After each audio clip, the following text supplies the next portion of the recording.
Hello friends, I am Pallavi Khurana and आज हम देखेंगे कि कंजंक्शंस पे बेस्ड जो स्पॉटिंग द एरर्स क्वेश्चन आता है कॉम्पिटिटिव एग्जाम्स में, उसको कैसे सॉल्व करना है या उसको कैसे अटेम्प्ट करना है।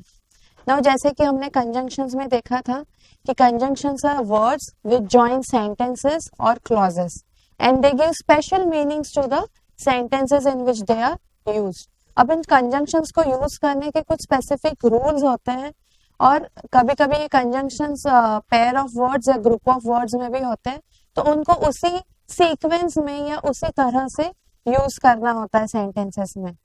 सो now through the exercise we will learn कि कैसे हमने कंजंक्शन से रिलेटेड जो कॉन्सेप्ट्स हमने पढ़े हैं अप्लाई करने हैं अपनी एक्सरसाइज अटेम्प्ट करने में। So the very first sentence that you will see on the screen is the period between 1980 to 1990 was very significant in my life. Now as we all know कि conjunction जब हम between use करते हैं और उसके बाद जो हम कोई भी nouns या figures यूज कर रहे हैं तो to का यूज नहीं होता, उसमें हमेशा and का यूज होता है। So the correct sentence would be the period between 1980 and 1990 was very significant in my life. So part B में to के जगह पे and होना चाहिए था। So this would be the correct use of the conjunctions between and. So the order only to make the sentence correct. Now second sentence जो हम screen पे देख रहे हैं, that store hadn't hardly any of those goods. Now जैसे कि इस sentence को split किया गया है 3 parts में, we will part by part analyze this sentence and find out where the error is. Now if we see the first part, that store, it seems okay. Now if we see the second part, hadn't hardly. Now जैसे कि हमें conjunction में हमने देखा है कि hardly it's already a negative word, तो उसके साथ कभी भी सेंटेंस में और कोई नेगेशन वाला वर्ड जैसे no या not यूज नहीं करते। अब यहाँ पे हमने hadn't यूज किया which is actually had plus not and then we are using hardly in the sentence, which is wrong combination because not के साथ hardly नहीं use होगा। So this sentence should have been that store had hardly any of those goods to make it a correct sentence. So यहाँ पर part B में हमारा error है। So answer to this question is option B. जैसे कि पहले sentence में answer to the question was option B. So यहाँ पे अब हमने देखा कि hardly it's a conjunction which is generally used in negation, मतलब मुश्किल से उसके पास कोई वो goods है जो चाहिए थे किसी को। So जब हम hardly का यूज करते हैं it's already a negative word, so उसके साथ sentence में कोई negation नहीं होता, no या not का यूज नहीं होता। Now we'll see the next sentence on the screen. Your success in the IAS examination depends not only on what papers you have selected, but on how you have written them. Now, if we analyze this sentence part by part, we'll see part A में your success in the IAS examination depends not only on. This seems to be a correct part of the sentence. If we see the next part, what papers you have selected. This also seems to be okay because you और have बराबर use किए गए order में। What papers you have selected सही है। Part C when we analyze we will see but on how you have written them. Now conjunctions में जैसे हमने देखा है कि not only but also is the correct sequence of using not only and but also in the sentence. So this sentence should have been your success in the IAS examination depends not only on what papers you have selected but also on how you have written them. Just because this also is missing with but in the part C, we have error in part C. So यहाँ पे इस question का answer is option C. Next sentence that we can see on the screen is no sooner had the hockey match started when it began to rain. Now if we part by part analyze this sentence, we will realize कि no sooner और than का एक combination होता है conjunctions में. सो no sooner, जैसे जब भी कोई सेंटेंस स्टार्ट होता है, सेंटेंस में बाद में than आना जरूरी होता है, बट यहाँ पर than के जगह पे when का यूज हुआ है, which is a wrong use of conjunction no sooner but और than का. So no sooner has to be followed by than in the sentence. So when की जगह पे यहाँ पे than होना चाहिए था पार्ट बी में. सो दैट इज वाई यहाँ पर पार्ट बी में एरर होने की वजह से इस क्वेश्चन का answer would be option B.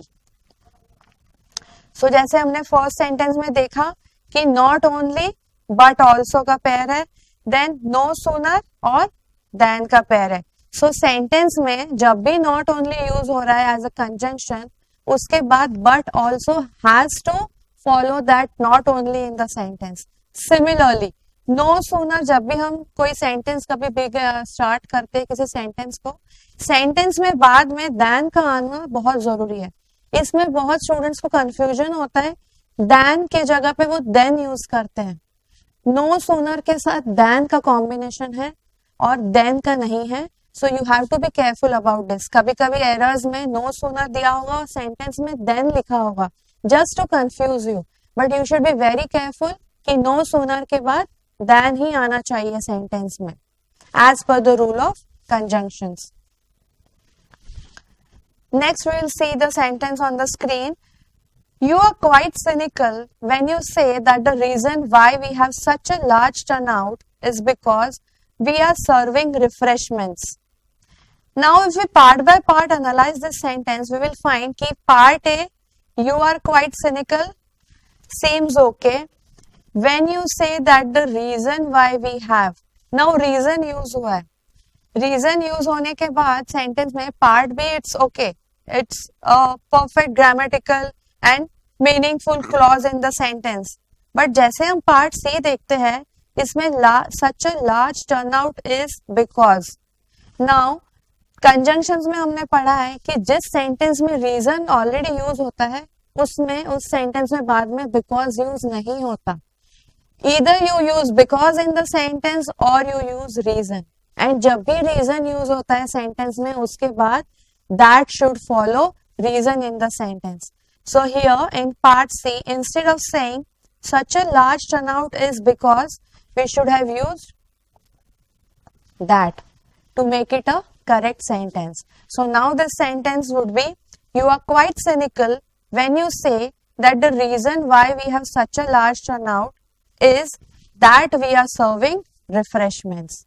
So because का use is a superfluous use in the sentence. excessive words जब हम कहते हैं जिसको superfluous use, because और reason एक sentence में नहीं आते, because दोनों का purpose to be in the sentence is the same.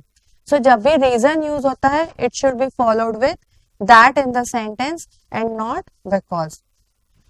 So यहाँ पर part C में error है, इसीलिए the answer to this question is option C. Now next sentence if we see, unless you do not give the key of the safe, you will be shot. Now part by part analysis will show us कि part A में unless you do not give लिखा हुआ है. Now as we know, unless, until, hardly, never, these are all negative words. And जब भी इनका use sentences में होता है, इसके बाद सेंटेंस में कोई नेगेशन यूज नहीं होना चाहिए, जैसे कि नो, नॉट. तो अब जब अनलेस हमने यूज कर लिया है, सेंटेंस हमने स्टार्ट किया है अनलेस से, उसमें ए पार्ट में उसके बाद अनलेस यू डू नॉट का होना जरूरी नहीं है. Do not is again superfluous because unless is already taking care of the negation in the sentence. So unless you give होना चाहिए rather than unless you do not give. So do not का use यहाँ पे गलत हो रहा है. So that is why error is in part A and the answer to this question is option A. Next sentence that we'll see on the screen is, none of the diplomats at the conference was able either to comprehend or solve the problem. Now if we analyze this sentence part by part, we'll see, none of the diplomats at the conference. This seems okay. कि कोई भी diplomats जो conference में आए हुए थे. Next is was able either to, part C में comprehend or solve the problem. Now if we keep part B on hold, we'll see that part C seems to be okay, comprehend or solve the problem. Now the error lies in part B. Now यहाँ पे हम देखेंगे was able either to लिखा हुआ है. What we are trying to express is कि जो भी डिप्लोमेट्स आए हुए थे कॉन्फ्रेंस में वो ना कॉम्प्रिहेंड कर पा रहे थे ना प्रॉब्लम को सॉल्व कर पा रहे थे. सो हमने कहना है कि इधर वो कॉम्प्रिहेंड नहीं कर पा रहे थे या प्रॉब्लम सॉल्व कर पा रहे थे. तो यहाँ पे instead of using was able either to, यहाँ पे होना चाहिए able to either. So to के जगह पे ईदर होना चाहिए एंड ईदर के जगह पे टू होना चाहिए. Then it would be a correct sentence. None of the diplomats at the conference was able to either comprehend or solve the problem. Now this sentence seems to be grammatically correct and also is a meaningful sentence now. So जैसे कि हमने देखा कि part B में error है, so the answer to this question is option B. Next sentence that we'll see on the screen is I have found that he is neither willing or capable. Now the rules of conjunctions tell us कि जैसे sentence में जब either use हो रहा है तो sentence में बाद में और का आना जरूरी होता है. सिमिलरली जब नीदर यूज हो रहा होता है सेंटेंस में तो उसके बाद nor should follow neither in the sentence. Now if we see I have found that he is seems to be okay neither willing. Now जैसे हमने नीदर देख लिया सेंटेंस में, इसके बाद सेंटेंस में नॉर का होना जरूरी है. But if you see part C उसमें और का यूज हुआ है, यहाँ पर नॉर होना चाहिए था और नहीं. So then the right sentence would be I have found that he is neither willing nor capable. Then this would be a grammatically correct sentence. So here again part C में error है. So answer to this question would be option C. Now the next sentence is keep him at an arm's length lest you may not repent in the long run. Now here again we are using the conjunction lest. जैसे अगर हम part A देखें keep him at an arm's length. Now arm's length is a phrase कि किसी को दूर रखना हमसे, मतलब at an arm's length मतलब उनको ज्यादा उनके साथ हमने कोई इंटरेक्शन नहीं होनी चाहिए या किसी को दूर रखने के लिए we use this phrase arm's length. दूर रखो किसी को तो will say keep him at an arms length. So ये राइट यूज हुआ है इसमें फ्रेज का. Second part if we see lest you may not repent. Now the knowledge of conjunctions if we have, जैसे हम कंजंक्शंस के class में हमने देखा है, सेशन में देखा है, lest should always be followed with should. यहाँ पर लेस्ट के बाद मे मॉडल का यूज हुआ है which is a wrong use. Less should be always followed with should. So यहाँ पे may के जगह पे should का यूज होता तो ये ग्रामेटिकली करेक्ट सेंटेंस होता. जैसे keep him at an arm's length lest you should repent in the long run. और not की भी जरूरत नहीं है हमें सेंटेंस में. जैसे unless, until are negative words. Similarly lest is also negative word. जब भी लेस्ट का यूज होता है सेंटेंस में उसके बाद निगेशन यूज नहीं होना चाहिए and lest should be followed with should in the sentence. So then part B में एरर है, इसीलिए answer to this question is option B. Now the last sentence in this exercise scarcely had I brought the ticket when the train left the platform with a hissing sound. Now scarcely से sentence शुरू हो रहा है which is again a conjunction and conjunctions के session में जैसे हमने देखा कि scarcely should be followed with when. And यहाँ पे हम देख रहे हैं कि scarcely had I brought part A में जैसे ठीक लग रहा है, पार्ट बी में the ticket when the train. So when का यूज हुआ है स्केर्सली के बाद विच is a right combination of conjunctions. Left the platform with the hissing sound, this also seems to be correct. So this question has no error as such. इसमें कोई error नहीं है. So error spot करने के लिए हमें कोई part नहीं है, इसीलिए here option D is our answer, that is the no error option. It is generally observe कि स्टूडेंट्स को नो एरर मार्क करने में बड़ी हेजिटेशन होती है. स्पॉटिंग द एरर्स क्वेश्चन में जब एक सेंटेंस को 3 पार्ट्स में डिवाइड किया है, चौथा ऑप्शन डी नो एरर दिया हुआ है, so it is there to be marked whenever it is necessary. Hesitation बहुत होती है स्टूडेंट्स को कि नो एरर कैसे हो सकता है, and they keep on analysing the sentence again and again which is actually wrong.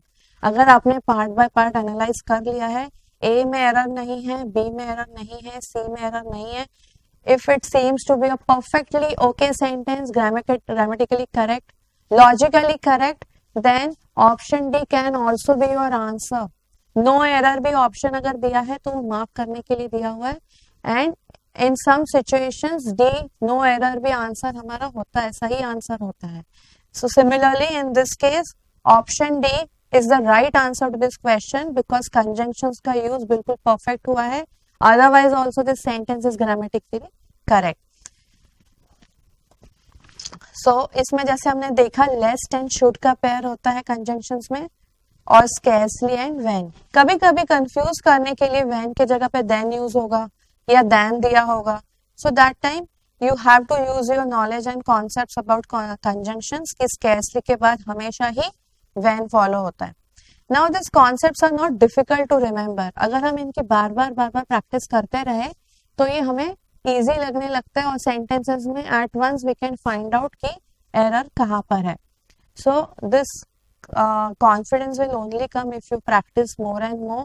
ये सारे ग्रामर के कॉन्सेप्ट जो हर टॉपिक पे बेस्ड होते हैं, थोड़े थोड़े से कॉन्सेप्ट्स हमने ध्यान रखने हैं, and that you can remember only by reinforcement, and that is only through practice. So friends, I hope this session was helpful to you. Conjunctions पे based जो exercise थी, and this is the way you should attempt any question based on grammar or spotting the errors जो exercise होती है. Thank you friends. Thank you so much for being with me.